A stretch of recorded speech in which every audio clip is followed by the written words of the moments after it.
Hello, जय Swaminarayan students. आज हम विराम चिन्ह है ना, हिंदी में विराम चिन्ह पढ़ेंगे। तो पहले विराम चिन्ह किसे कहते हैं? विराम चिन्ह किसे कहते हैं? विराम मतलब थोभना, रुकना, है ना, स्टॉप होना। जब भी हम बोलते बोलते कहीं पे रुकते हैं तो उसको विराम कहते हैं। चिन्ह माने निशानी, चिन्ह माने निशानी। हम किसी चीज़ की कोई निशानी रखते हैं उसे हम निशानी कहते हैं, है ना, याद। तो वैसे ही यहाँ पर विराम चिन्ह को निशानी होती है। वो सारी निशानी हमारी भाषा में प्रयुक्त की जाती है। तो विराम चिन्ह किसे कहते हैं? विराम चिन्ह किसे कहते हैं? चलो हम देखते हैं। विराम चिन्ह माने जो चिन्ह यानी कि निशानी, है ना, जो चिन्ह भी पढ़ा जाता है। चिन्ह यानी कि निशानी बोलते या लिखते समय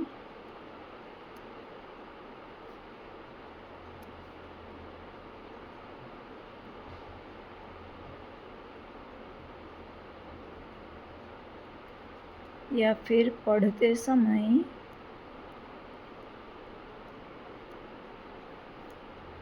रुकने का संकेत देते हैं।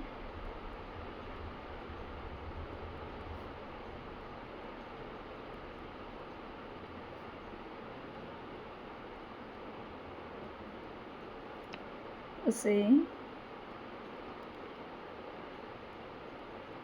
विराम चिन्ह कहते हैं। क्या कहते हैं? विराम चिन्ह कहते हैं।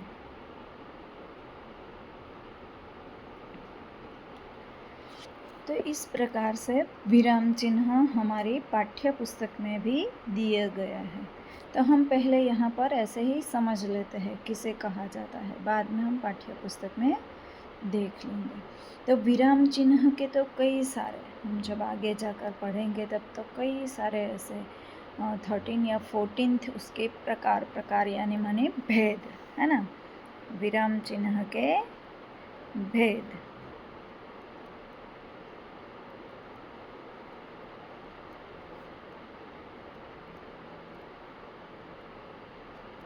मतलब अलग अलग तरीके के विराम चिन्ह होते हैं। तो हमें फर्स्ट स्टैंडर्ड में अलग अलग तरीके के, हमें फर्स्ट स्टैंडर्ड में कितने विराम चिन्ह पढ़ने हैं?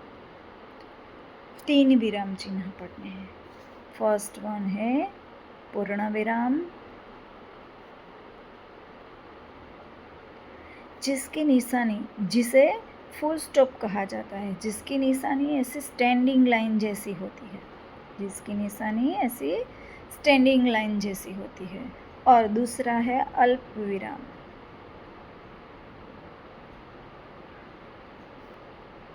जिसकी निशानी ऐसी कोमा, जिसे इंग्लिश में कोमा भी कहा जाता है ना। हिंदी में उसे अल्प विराम कहा जाता है, इंग्लिश में उसे फुल स्टॉप कहा जाता है, सॉरी,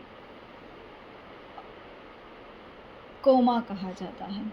बाद में थर्ड वन है, मतलब कि तीसरा है प्रश्नवाचक चिन्ह।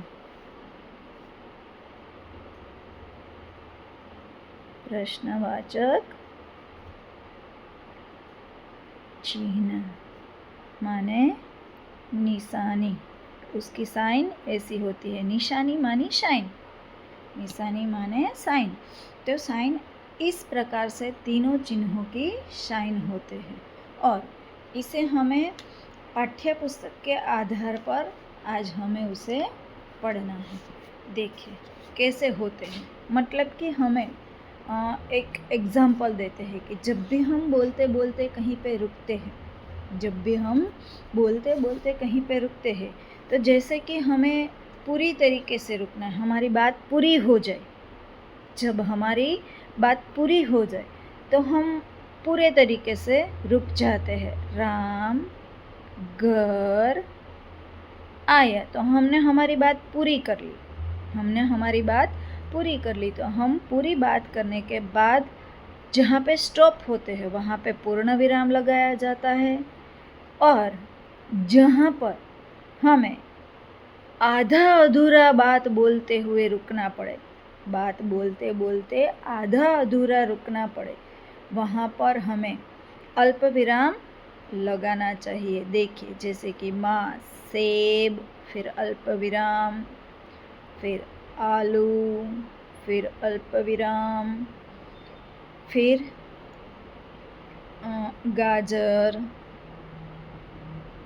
फिर अल्प विराम, फिर मूली, लाई, है ना। मतलब कि माँ बाज़ार से कुछ न कुछ सामान लाई, तो कौन कौन सा, तो उन सब में ऐसा। तो यहाँ पर हम अपने फ्रेंड्स के नाम भी लिख सकते हैं कि हमारे घर पर रीना, मीना, टीना सब खेलने आए। ऐसे भी हम आधा अधूरा जो सेंटेंस होता है, मतलब जहाँ बीच बीच में रुकना होता है, यहाँ पर हमें रुककर बोलना पड़ता है कि जो जो चीज़ें लाए हैं उसे अल्प विराम कहते हैं। जैसे अब थर्ड वन है प्रश्नवाचक चिन्ह।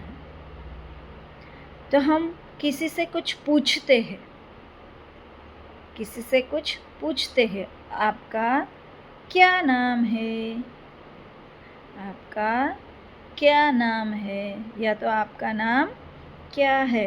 तो ऐसा हम प्रश्न पूछते हैं। कहाँ जा रहे हो, क्या कर रहे हो। मम्मी कभी कभी हमें पूछती है क्या कर रहे हो, कब से कोई आवाज़ नहीं आ रही है। तो वो एक प्रश्न है हमसे, मम्मी का एक प्रश्न है हमसे कि क्या कर रहे हो। उस प्रकार से प्रश्नवाचक चिन्ह में प्रश्न से पूछा जाता है। चलिए अब हम उसको यहाँ पर अपनी पाठ्य पुस्तक में भी देखेंगे। पाठ्य पुस्तक का 88 पेज नंबर है, तो उसमें दिया गया है विराम चिन्ह। विराम यानी कि अर्थ, विराम का अर्थ है रुकना, मतलब थोभना, स्टॉप होना। वाक्यों को लिखते समय कुछ चिन्हों का प्रयोग किया जाता है जिसे विराम चिन्ह कहते हैं। मतलब जो चिन्ह, मतलब जो निशानियाँ हम वाक्य को लिखते समय करते हैं, उन चिन्हों को, उन निशानियों को, मतलब उन साइन को हम क्या कहेंगे, विराम चिन्ह कहेंगे। आइए कुछ ऐसे विराम चिन्हों के बारे में हम जानते हैं कि जैसे कि फर्स्ट वन है पूर्ण विराम। तो पूर्ण विराम कहाँ लगाया जाता है कि जब भी वाक्य पूरा होता है, हमारी बात पूरी हो जाती है, जब भी वाक्य पूरा होता है और हम विराम लेते हैं, मतलब हम अपनी बात को पूरे तरीके से समझाते हैं, तब हमें ये विराम चिन्ह लगाना है, पूर्ण विराम। वह दौड़ रही है, वह खेल रहा है, वह खा रही है, उसने गृह कार्य किया। ये सब बातें जो है उसमें हम अपनी बात पूरे तरीके से बता रहे हैं, तो यहाँ पर पूर्ण विराम लगाया जाता। चलो तो अब अल्प विराम। अल्प विराम यानी थोड़ी देर के लिए, हमने अभी अपनी बात पूरी नहीं की है, जहाँ पर हमने अपनी बात पूरी नहीं की है और थोड़ी देर के लिए जहाँ पर हम रुकते हैं, उस जगह पर, मतलब वाक्य में उस जगह पर हमें क्या लगाना है, अल्प विराम लगाना होता है। तो जैसे ही देखिए, अल्प विराम माने बोलते बोलते या तो पढ़ते पढ़ते जहाँ पर समय, जहाँ पर थोड़ी देर के लिए रुकते हैं, मतलब बोलते हुए पढ़ते हुए हम थोड़ी देर के लिए जहाँ पर रुकते हैं वहाँ पर अल्प विराम लगाया जाता है। जैसे कि रोमा बाज़ार से अंगूर, केला, जैसे मैंने अभी पढ़ा, तो अंगूर के बाद में थोड़ी देर के लिए रुकी, उसके बाद केला, तो थोड़ी देर के लिए रुकी, है ना। उस प्रकार से व यानी एवं, व यानी एवं, सेब लाई, मतलब कि ये सारी चीज़ें रोमा बाज़ार से लाती है। दूसरा एग्जाम्पल है पिताजी आलू, बैंगन एवं लौकी लाए। मतलब कि पिताजी भी लौकी लाते हैं। मतलब पिताजी बाज़ार से कुछ न कुछ चीज़ें लेकर आते हैं, उन सब में थोड़ी थोड़ी, क्योंकि एक चीज़ का नाम बोलते हैं तो हम रुकते हैं, बाद में दूसरी चीज़ का नाम बोलते हैं। ऐसे भी कहीं भी चीज़ों का, कोई वस्तुओं का, कोई हमारी बात हो, उसका आधा हिस्सा जब हम पूरा करते हैं तब अल्प विराम लगाया जाता। तो अब है प्रश्नवाचक चिन्ह। प्रश्न पूछते या लिखते समय वाक्य के अंत में प्रश्नवाचक चिन्ह लगाया जाता है।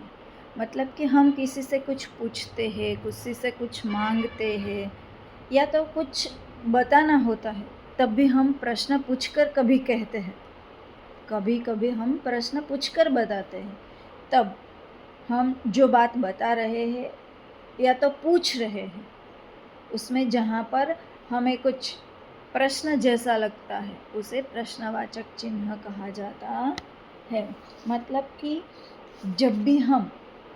जब भी किसी वाक्य में प्रश्न पूछे जाने वाले भाव पूछे जाते हैं, तब लिखते समय वाक्य के अंत में प्रश्नवाचक चिन्ह लगाया जाता है। मतलब प्रश्न पूछते या लिखते समय वाक्य के अंत में प्रश्नवाचक चिन्ह लगाया जाता है और उस चिन्ह की निशानी ऐसी क्वेश्चन मार्क जैसी होती है, जिसे इंग्लिश में क्वेश्चन मार्क भी कहा जाता है। तुम कब आए? हमने किसी से पूछा कि तुम कब आए? तुम क्या कर रहे हो? आपका नाम क्या है? यह वहाँ रख दो। मतलब हमने किसी से कुछ कहा है, क्वेश्चन किया है कि यह वहाँ रख दो या तो वहाँ पे रखा है, ऐसा हमने बताया है। तुम कहाँ जा रहे हो? ये सब प्रश्न पूछे गए हैं कि तुम कहाँ जा रहे हो, ये वहाँ क्या रखा, वहाँ पर क्या रखा है, तुम क्या कर रहे हो, तुम कब आए, तुम यहाँ क्या कर रहे हो, वह क्या चाहता है। फिर हम किसी से कुछ पूछते हैं ना, जैसे कि ऐसे फिंगर दिखाकर कि यह क्या है, यह क्या है, तो ऐसे ही हमें यह प्रश्नवाचक चिन्ह कहा जाता है। तो ऐसे प्रश्नवाचक चिन्ह जो है, मतलब विराम चिन्ह जो है, वो हमारी पाठ्य पुस्तक में है। वो आपको रीड करने हैं, मतलब कि पढ़ने हैं, और जो मैं फ़ोटोज़ भेज रही हूँ उसे नोटबुक में लिखना है।